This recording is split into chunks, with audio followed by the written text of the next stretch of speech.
মনোযোগ দিয়ে শুনুন। যখন বিচার দিবস শুরু হবে, মানুষ ঢেউয়ের মতো একে অপরের উপর আশ্রে পড়বে, সর্বত্র বিশৃঙ্খলা, সবাই একে অন্যের দিকে ছুটতে থাকবে।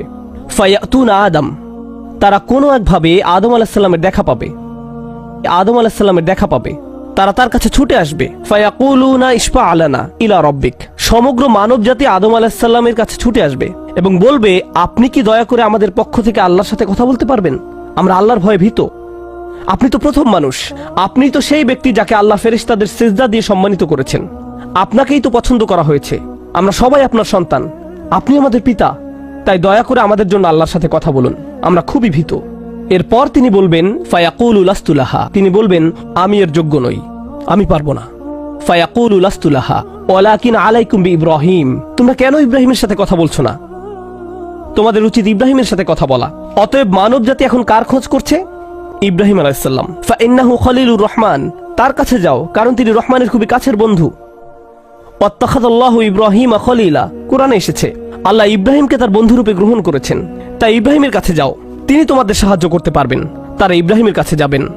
ফায়াতুনা ইব্রাহিমা ফায়াকুলু লাস্তু লাহা, তারা ইব্রাহিমের কাছে গেলে তিনি বলবেন, আমি এর যোগ্য নই, আমাকে এই কাজের জন্য তৈরি করা হয়নি, আমি তোমাদের জন্য আল্লাহর সাথে কথা বলতে পারবো না। ওয়ালাকিন আলাইকুম বিমূসা, তোমরা কেন মূসা আলাইহিস সালামের কাছে যাচ্ছ না? তো মানব জাতি মূসা আলাইহিস সালামের কাছে দৌড়ে যাবে। ফাইন্নাহু কালিমুল্লাহ, তিনি আল্লাহর সাথে অনেক কথা বলতেন। ওয়া কাল্লামাল্লাহু মূসা তাকলিমা, আর আল্লাহ মূসার সাথে কথা বলেছেন সরাসরি। সুতরাং তিনি যেহেতু আল্লাহর সাথে কথা বলতে অভ্যস্ত, আজকে তো কথা বলার উত্তম সময়, তিনি তোমাদের পক্ষ থেকে আল্লাহর সাথে কথা বলবেন। ফায়াতুনা মূসা ফায়াকুলু লাস্তু লাহা, মানব জাতি দৌড়ে মূসা আলাইহিস সালামের কাছে যাবে, তিনি বলবেন, আমি এর যোগ্য না, আমি পারবো না। ওয়ালাকিন আলাইকুম বিঈসা, তোমরা ঈসা আলাইহিস সালামের কাছে কেন যাচ্ছ না? ফাইন্নাহু রূহুল্লাহ ওয়া কালিমাতুহু, তিনি হলেন আল্লাহর দেওয়া রূহ এবং তিনি আল্লাহর কালিমা, আল্লাহর হুকুমে তিনি অলৌকিকভাবে জন্মগ্রহণ করেন। কুন ফায়াকুন, অতএব তিনি যেহেতু সকল রাসূলদের মাঝে বিশেষ মর্যাদার অধিকারী, তার কাছে যাও, তার সাথে কথা বলো। সকল মানুষ দৌড়ে ঈসা আলাইহিস সালামের কাছে যাবে। ফায়াকুলু লাস্তু লাহা, তিনি বলবেন, আমি পারবো না, এই কাজ আমার জন্য নয়, আমাকে এই কাজের জন্য তৈরি করা হয়নি। তারপর তিনি বলবেন, ওয়ালাকিন আলাইকুম বিমুহাম্মাদিন সাল্লাল্লাহু আলাইহি ওয়াসাল্লাম, মানব জাতি তোমাদেরকে মুহাম্মদ সাল্লাল্লাহু আলাইহি ওয়াসাল্লামের কাছে যেতে হবে। মানুষেরা তখন রাসূলুল্লাহ সাল্লাল্লাহু আলাইহি ওয়াসাল্লামের কাছে যাবে। এখন রাসূল সাল্লাল্লাহু আলাইহি ওয়াসাল্লাম আমাদের বলছেন, ফায়াতুনি ফাআকুল, সবাই তখন আমার কাছে আসবে আর আমি তাদেরকে বলবো। এখন রাসূল সাল্লাল্লাহু আলাইহি ওয়াসাল্লাম আমাদের বলছেন, আনা লাহা, আমার জন্য এই কাজ, আমি এই কাজের যোগ্য। আনা লাহা ফাআস্তাযিনু আলা রব্বি, প্রসঙ্গত আমি আপনাদেরকে আরো বলার পূর্বে বিচার দিনের একটা দৃশ্য হলো, আল্লাহ বলেন, ইয়াউমা ইয়াকুমুর রূহু ওয়াল মালাইকাতু সাফফান লা ইয়াতাকাল্লামুনা ইল্লা মান আযিনা লাহুর রহমান ওয়া ক্বালা সাওয়াবা, যেদিন রূহ ও ফেরেশতাগণ সারিবদ্ধভাবে দাঁড়াবে, এমন এক সময় থাকবে যখন কেউ কথা বলতে পারবে না, এমন এক ধরনের নীরবতা, এমন নীরবতা বিরাজ করবে যার কথা মানবজাতি কোনোদিন শোনেনি, এমন ধরনের নীরবতার অস্তিত্ব কখনো কোনোদিন ছিল না। সেই রকম পিনপতন নীরবতায় আল্লাহ বলেন, লা ইয়াতাকাল্লামুন, কেউ কথা বলতে পারবে না, ইল্লা মান আযিনা লাহুর রহমান, দয়াময় আল্লাহ যাকে অনুমতি দিবেন সে ব্যতীত, আর তিনি হলেন মুহাম্মদুর রাসূলুল্লাহ সাল্লাল্লাহু আলাইহি সাল্লাম। তিনি এমন সময় আল্লাহর কাছে আসবেন যখন সৃষ্টির কারো একটি শব্দ করার অনুমতি থাকবে না, সৃষ্টির কারো কোনো আওয়াজ শোনা যাবে না। তিনি আল্লাহর সামনে এসে আল্লাহর কাছে কথা বলার অনুমতি চাইবেন।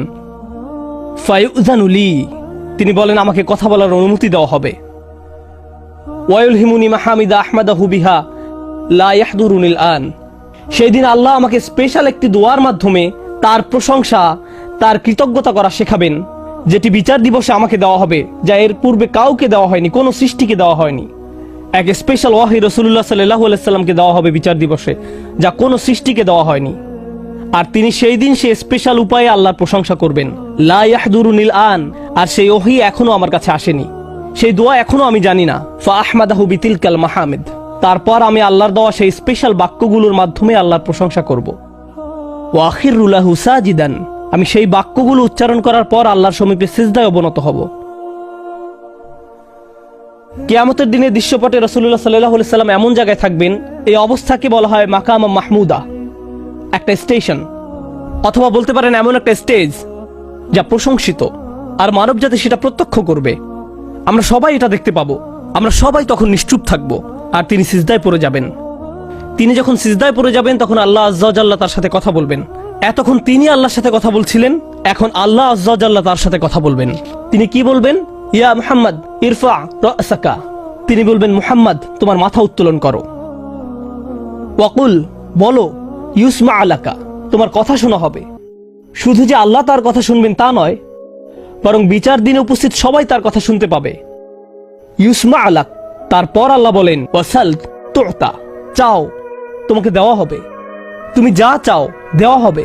কিয়ামতের দিন আল্লাহর একটি সৃষ্টি কেমন পজিশনে থাকলে আমরা সবাই যখন আল্লাহর নিকট ভিক্ষা চাচ্ছি, আতমিম লানা নূরানা ওয়াগফির লানা, হে আমাদের পালনকর্তা আমাদের নূরকে পূর্ণ করে দিন এবং আমাদেরকে ক্ষমা করুন, এই কথা বলে আমরা আল্লাহ আজ্জা ওয়া জাল্লার কাছে কাকুতি মিনতি করতে থাকবো।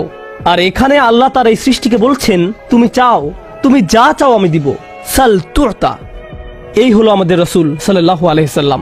তারপর আল্লাহ বলবেন, ওয়াশফা, তুমি যদি কারো পক্ষ থেকে কথা বলতে চাও, তুমি যদি কারো ব্যাপারে সুপারিশ করতে চাও, যাও সুপারিশ করো। তুশাফা, আমি তোমাকে অন্য মানুষদের পক্ষ হয়ে কথা বলার অধিকার দিলাম। তুশাফা, এই গ্যারান্টি আল্লাহ তার রাসূল সাল্লাল্লাহু আলাইহি সাল্লামকে দিয়েছেন। ফাকুলু ইয়া রব, তখন আমি বলবো ইয়া রব, উম্মতি উম্মতি, তিনি সর্বসাকুল্যে এই কথা বলবেন, এটাই তার সম্পূর্ণ বাক্য, আমার উম্মাহ আমার উম্মাহ, আমার মানুষ আমার মানুষ। কিয়ামতের দিন সবাই বলবে, নাফসি নাফসি, আমি নিজে আমি নিজে আমি নিজে। আল্লাহর নবীরা যারা মানুষকে আল্লাহর দিনে আনার জন্য দিবারাত্রি পরিশ্রম করে গিয়েছেন, যেমন ইব্রাহিম আলাইহিস সালাম, যার এই দুনিয়ায় থাকাকালীন সময়ে শুধু একটাই উদ্বেগ ছিল মানুষের মুক্তি। বিচারের দিনে তিনি বলবেন, না যাও অন্য কোথায় যাও, যাও মুসার সাথে কথা বলো। মুসা আলাইহিস সালাম, যিনি বনি ইসরাইল নিয়ে চিন্তিত ছিলেন, তিনি বলবেন, না যাও ঈসার সাথে গিয়ে কথা বলো। আর আমাদের রাসূল সাল্লাল্লাহু আলাইহি সাল্লাম বলবেন, প্রসঙ্গত কোরআনে কিয়ামত দিবসের যে ভয়াবহতার কথা বর্ণনা করা হয়েছে তা একবার চিন্তা করে দেখুন। ইয়াউমা তারাউনাহা তাযহালু কুল্লু মুরদিআতিন আম্মা আরদাআত, প্রত্যেক মা যে তার বাচ্চাকে দুধ খাওয়াচ্ছে তার বাচ্চাকে ফেলে দিবে যেন সে কিছুই না। ইয়াফিরুল মারউ মিন আখিহি ওয়া উম্মিহি ওয়া আবিহি, সেদিন মানুষ তার ভাইয়ের কাছ থেকে পালাবে, মায়ের কাছ থেকে পালাবে, বাবার কাছ থেকে পালাবে। ওয়া সাহিবাতিহি ওয়া বানিহি, তার স্ত্রীর কাছ থেকে পালাবে, ছেলে মেয়ের কাছ থেকে পালাবে। আপনাদের কেউ কেউ হয়তো ইতিমধ্যে স্ত্রীর কাছ থেকে পালিয়ে বেড়ান, তাই আপনাদের কাছে হয়তো এটা অতটা ভীতিপ্রদ নয়। এই আয়াত হয়তো আপনার জন্য ভয়ের নয়। কেউ কেউ ভাবছে অবশেষে